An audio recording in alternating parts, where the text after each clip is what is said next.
നിലമ്പൂർ ഉപതെരഞ്ഞെടുപ്പിലെ സ്ഥാനാർത്ഥി നിർണയത്തിൽ പി.വി. അൻവർ കോൺഗ്രസിനെ സമ്മർദ്ദത്തിലാക്കി വിലപേശലിന് ശ്രമിക്കുമ്പോൾ അത്തരം ശ്രമങ്ങൾക്കെതിരെ മുസ്ലിം ലീഗിനുള്ളിലും എതിർശബ്ദം ഉയരുകയാണ്. അൻവറിനെതിരെ നിലമ്പൂരിലെ ലീഗിലെ ശക്തൻ തന്നെ രംഗത്ത് വന്നിരിക്കുന്നു. നിലമ്പൂരിൽ പി.വി. അൻവറിന് പ്രസക്തിയില്ലെന്ന മുസ്ലിം ലീഗ് നേതാവും രാജ്യസഭാ എം.പിയുമായ പി.വി. അബ്ദുൽ വഹാബാണ് തുറന്നടിക്കുന്നത്. യു.ഡി.എഫിന്റെ സ്ഥാനാർത്ഥിയെ തീരുമാനിക്കേണ്ടത് അൻവർ അല്ലെന്നും അബ്ദുൽ വഹാബ് മാധ്യമങ്ങളോട് വ്യക്തമാക്കി. സ്ഥാനാർത്ഥിയെ കോൺഗ്രസ് തീരുമാനിക്കുമെന്നും അൻവർ ഉപതെരഞ്ഞെടുപ്പിനെ സ്വാധീനിക്കില്ല എന്നും അദ്ദേഹം ചൂണ്ടിക്കാട്ടി. ആരുടെയും ഭീഷണിക്ക് മുൻപിൽ കോൺഗ്രസ് വഴങ്ങരുത്.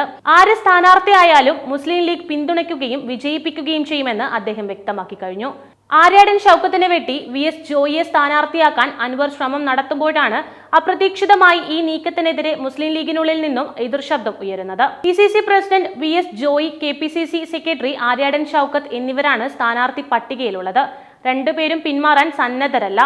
കോൺഗ്രസ് മണ്ഡലത്തിൽ നടത്തിയ സർവേയിൽ ജോയിക്കാണ് കൂടുതൽ പിന്തുണ ലഭിച്ചത്. അതേസമയം സീറ്റ് വേണമെന്ന വാശിയിലാണ് ആര്യാടൻ ഷൗക്കത്തും. മണ്ഡലത്തിൽ പ്രധാന ഘടകമായ പി.വി. അൻവറിന്റെ പിന്തുണ തുടക്കം മുതൽ ജോയിക്കാണ്. അൻവറിനെതിരെ നിലമ്പൂരിൽ ശക്തമായ പോരാട്ടം നയിച്ച നേതാവായിരുന്നു ഷൗക്കത്ത്. അതുകൊണ്ടാണ് അൻവർ ഷൗക്കത്തിന്റെ കാര്യത്തിൽ ഉടക്കുമായി രംഗത്ത് വരുന്നത്.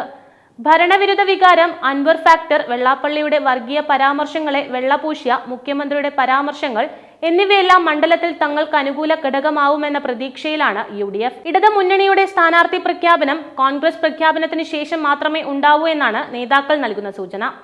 അതേസമയം നിലമ്പൂർ ഉപതെരഞ്ഞെടുപ്പിൽ യു.ഡി.എഫ് 25,000 വോട്ടിന്റെ ഭൂരിപക്ഷത്തിൽ വിജയിക്കുമെന്ന് ഡി.സി.സി പ്രസിഡന്റ് വി.എസ്. ജോയി പറഞ്ഞു. സ്ഥാനാർത്ഥി ആരാണെങ്കിലും പിന്തുണയ്ക്കുമെന്നാണ് പി.വി. അൻവർ പറഞ്ഞതെന്നും ജോയ് ഒരു ചാനലിനോട് പറഞ്ഞിരുന്നു. അൻവറിന്റെ മുന്നണി പ്രവേശനം യു.ഡി.എഫ് ഉന്നതതല നേതൃത്വം ചർച്ച ചെയ്ത് തീരുമാനിക്കേണ്ടതാണ്. കോൺഗ്രസിൽ നിന്ന് CPM-ന് ഒരു സ്ഥാനാർത്ഥിയെ പോലും കിട്ടാൻ പോകുന്നില്ലെന്ന് വി.എസ്. ജോയ് കൂട്ടിച്ചേർത്തു.